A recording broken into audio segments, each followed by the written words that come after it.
श्रीगुरुभ्यो नमः। हरिः ओं श्रीगणेशाय नमः। श्रीमात्रे नमः। ओं ह्रींकारदुग्धाब्धिसुधायै नमः। श्रीमद्देवी भागवत महापुराण மூலபாராயணம் ஸ்கந்தம் 3 அத்தியாயம் 21 சுபாகுவின் கவலை. ஓம் நமச்சண்டிகாயை வியாசோவாச்ச சுபாहुरपि तच्छ्रुत्वा युक्तमुक्तं तया तथा चिन्ताविष्टो बभूवाशु किं कर्तव्यमिदं परं सङ्गता पृथिवी पाला ससैन्यास परिग्रहाः उपविष्टा च मञ्चेषु योद्धुकामा महाबलाः यदि ब्रवीमितान् सर्वान् सुतानायाति साम्प्रतं तथापि कोपसंयुक्ता हन्योर्मां दृष्टविबुद्धयः न मे सैन्यबलं तादृङ् न दुर्ग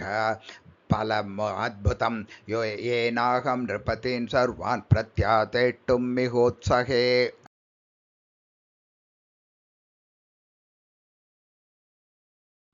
सुदर्शनस्तथैकाकी ह्यसहायो धनक्षिषुः किं कर्तव्यं निमग्नोऽहं सर्वथा दुःखसागरे इति चिन्तापरो राजा जगाम नृपसन्निधौ प्रणम्य दानुवाचाथ प्रश्रयावनतो नृपः किं कर्तव्यं नृपाकामं नैति मे मण्डपे सुधा बहुषु प्रेर्यमाणापि सा मात्रापि मयापि च मूर्ध्ना पतामि पादेषु राज्ञां दासोऽस्मि साम्प्रतं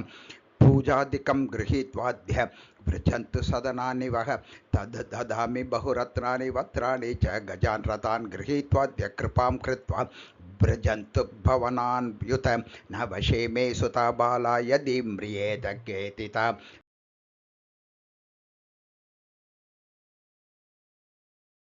भवन्तः करुणावन्तो महाभाग्या महोजसः किमेतया दुहित्रा मे मन्दया दुर्विनीतया अनुग्राह्योऽस्मि वक्कामं दासोऽहमिति सर्वथा सुता सुतेव मन्तव्या भवद्भिः सर्वथा मम। व्यासोवाच श्रुत्वा सुबाहुवचनं नोचु केचन भूमिपाः युधाजित् क्रोधतां राक्षः तमुवाच रुषान्वितः राजन्मूर्खोऽसि किं प्रोक्षे कृत्वा कार्यं सुनिन्दितं स्वयंवर कथं मोहाद्रचैथ संशये सति मिलिता भूभुजः सर्वे त्वया हूत स्वयंवरे गदमद्य नृपा गन्तुं योग्यास्ते स्वगृहान् प्रति अवं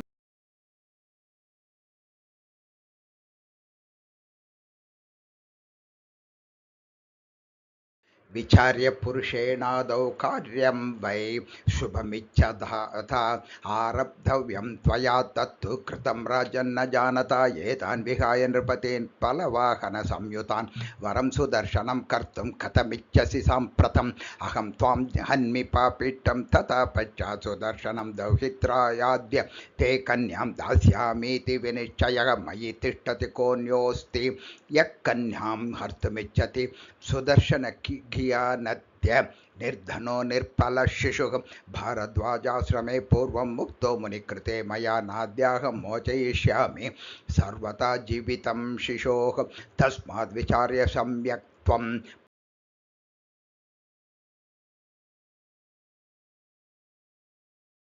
सम्बन्धी भव दत्त्वा त्वं पुत्रीमेतां मनोरमाम् उच्चाश्रय प्रकर्तव्यः सर्वदा शुभमिच्छता सुदर्शनाय तत्त्वा त्वं पुत्रीं प्राणप्रियां शुभाम् एकाकिनेऽप्य राज्याय किं सुखं प्राप्तुमिच्छसि कुलं वित्तं फलं रूपं राज्यं दुर्गं सुहृज्जनं दृष्ट्वा कन्या प्रदातव्या नान्यथा सुखं पृच्छति परिचिन्त्य धर्मं त्वं राज्यनीतिं च शाश्वतीं कुरु कार्यं यथा योग्यं मा कृता मतिमन्यतां सुहृदसि ममात्यर्थं हितं ते प्रब्रवीम्यहं समानय सुतां राजन् मण्डपे तां सखीस्मृतां सुदर्शनमृते चेयं वरीयति यदाप्य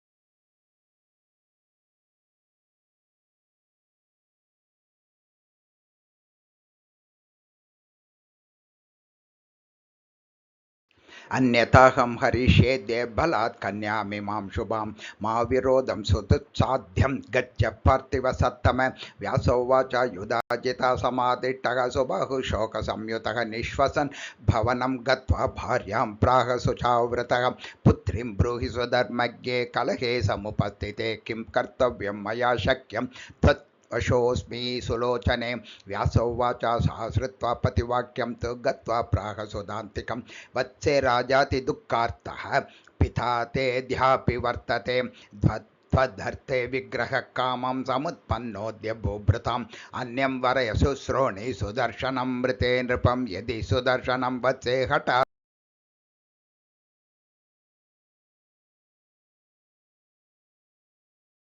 सुदर्शनं च राजासो बलमत्त प्रतापवान् द्वितीयस्ते पतिश्पश्चात् भविता कलहे सति तस्मात् सुदर्शनं त्यक्त्वा वरयान्यं नृपोत्तमं सुखमिच्छसि चेन्मह्यं तुभ्यं वा मृगलोचने इति मात्रा बोधितं तां पश्चाद् राजाप्यबोधयत् उभयोर्वचनं श्रुत्वा निर्भयो वाच कन्यका कन्योवाच सत्यमुक्तं नृपश्रेष्ठ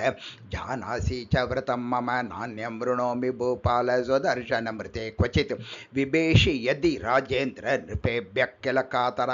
सुदर्शनाय दत्त्वा मां विसर्जय पुरात् बहिः स मां रथे समारोप्य निर्गमिष्यति ते पुरात् भवि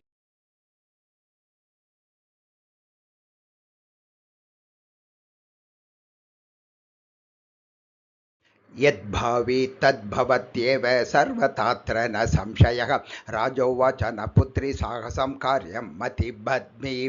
कदाचन बहुभिर्विरोधव्यमिति वेदविदो विदुः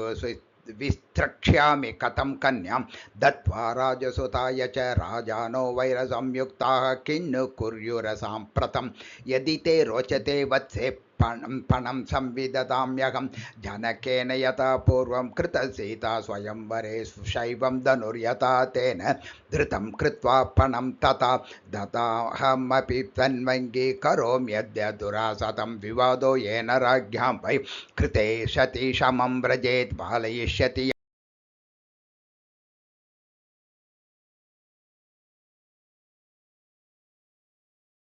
पालयित्वा पणं त्वां वै वरयिष्यति सर्वथा एवं कृते नृपाणां तु विवादशमितो भवेत् सुखेनाहं विवाहं ते करिष्यामि ततः परं कन्योवाच सन्देह नैव मज्जामि मूर्खकृत्यमिदं यतः मया सुदर्शनपूर्वं धृतश्चेतसि नान्यथा कारणं पुण्यपापानां मन एव महीपते मनसा विधृतं त्यक्त्वा कथमन्यं वृणे पितः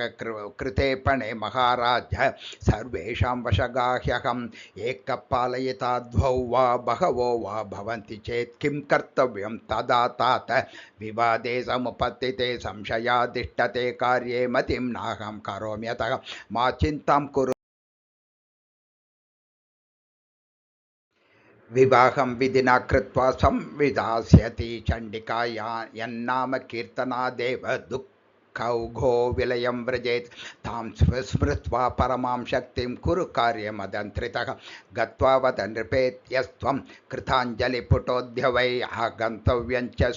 सर्वैः रिहभूपैः स्वयंवरे इत्युक्त्वा त्वं विसृज्याशु सर्वं नृपतिमण्डलं विवाहं कुरु रात्रौ मे वेदोक्तविधिना नृप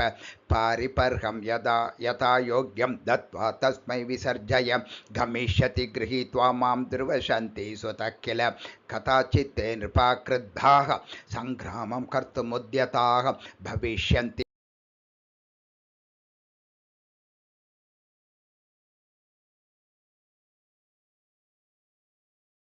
दैवान् मृदे मृते तस्मिन् मरिष्यां यहमप्युत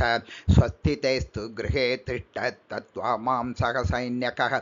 एकैवाहं गमिष्यामि तेन सार्धं रिरंसया व्यासोवाच इति तस्य वच श्रुत्वा राजासौ कृतनिश्चयः मतिं चक्रे तथा कर्तुं विश्वासं प्रतिपद्य च इति श्रीमद्देवी भागवतमहापुराणे अष्टादशसाहस्र्यां संहितायां तृतीयस्कन्धे कन्यया स्वपितरं प्रति सुदर्शनेन सह विवाहार्थकथनं नामैकविंशोऽध्यायः। ओं श्रीजगदम्बार्पणमस्तु।